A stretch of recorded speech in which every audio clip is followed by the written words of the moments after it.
ரொம்ப கவனமாக இருக்கணும். கடந்த சில மாதங்களுக்கு முன்பாக ஒரு ஒரு ஒரு பெண் அந்த மகளுக்கு திருமணம் ஆகலை.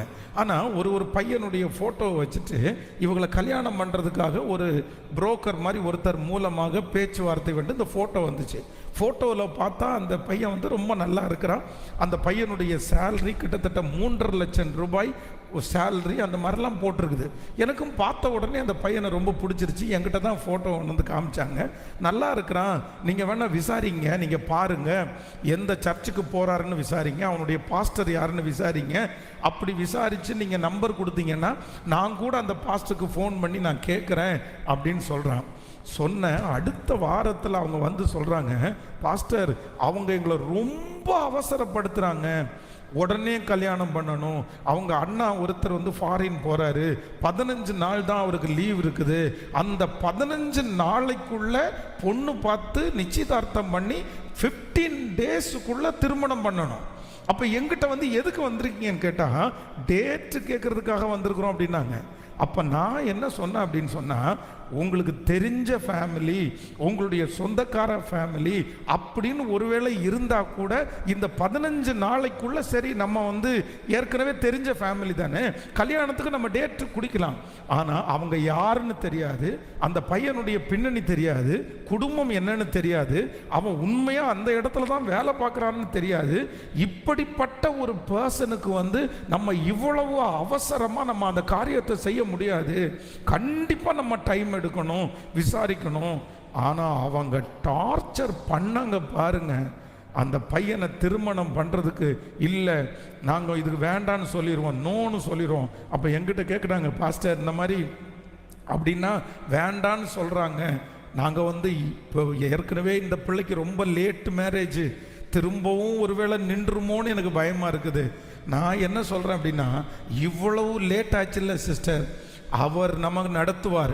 லேட் ஆயிடுச்சு அப்படின்ற அந்த காரியத்திற்காக அவங்க அவசரத்துக்கு நம்ம ஒன்றும் தலை கொடுக்க முடியாது.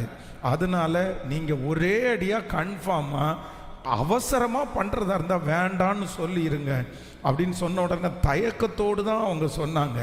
ஆனால் இப்போ ஒரு 2-3 மாதம் தாண்டி விசாரிக்கும் போது ஒரு மிகப்பெரிய கொடுமையான செய்தி. அந்த சிஸ்டர் சொல்கிறாங்க, பாஸ்டர் ஆண்டவர் எங்களை பெரிய குழியிலிருந்து உங்கள் மூலமாக ஆண்டவர் எங்களை காப்பாற்றினார்.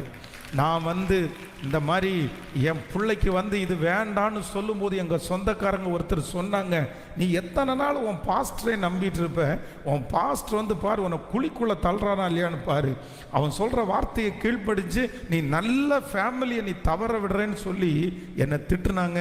எனக்கு வருத்தமாக இருந்துச்சு. அப்போ நான் சொன்னேன், இல்லை சிஸ்டர் அப்படியெல்லாம் யோசிக்கல, அவசரமாக படுத்துறதுல எனக்கு ஒரு பிரியம் இல்லை. ஆனால் என்னன்னா அந்த பையனுக்கு 2 ஃபேமிலி இருந்திருக்குது. அவன் திருமணம் பண்ணுறது இந்த பிள்ளைய அல்ல, ஏற்கனவே ஒரு ஃபேமிலியை ஒரு குழந்தையோட யாருக்குமே தெரியாமல் ரன் பண்ணிட்டு இருந்திருக்கிறான். அவங்க அம்மா அப்பாவுக்கு கூட தெரியாது. திருமணமாகி 3 மாதத்தில் அந்த பெண் வீட்டார் கண்டுபிடிச்சு அந்த பையனை பிடிச்சி கேட்டால் எனக்கு 2 ஃபேமிலி வேணும்னு அவன் சொல்கிறான். இவர்களுக்கு அந்த நியூஸ் வந்துருச்சு, அவ்வளவு சந்தோஷப்பட்டார்கள். கர்த்தருடைய பிள்ளைகளே, ஒன்று நினைத்து கொள்ளுங்கள், உங்களை யார் அவசரப்படுத்தினாலும், கடன் வாங்குறதற்கு உங்களை அவசரப்படுத்தலாம், சொத்து வாங்குறதற்கு உங்களை அவசரப்படுத்தலாம், ஏதோ ஒரு காரியத்திற்கு நீங்க செய்யுங்க, இந்த ஆஃபர் திரும்பி கிடைக்காது, நாளைக்கு கிடைக்காது, நாளைக்கு முடிஞ்சிடும், நாளான்னைக்கு உங்களை விட்டு போயிடும். நான் சொல்றேன், கர்த்தர் உங்களுக்காக ஆயத்தம் பண்ணி வைத்திருக்கிறதை ஒருவராலும் எடுத்து போட முடியாது. அப்படி ஒருவேளை முன்பாக அவர்கள் அதை எடுத்து போட்டாலும் அதைவிட பெஸ்டான ஒன்றை கர்த்தர் உங்களுக்காகவும் எனக்காகவும் தர முடியும், நிச்சயமாய் தர முடியும்.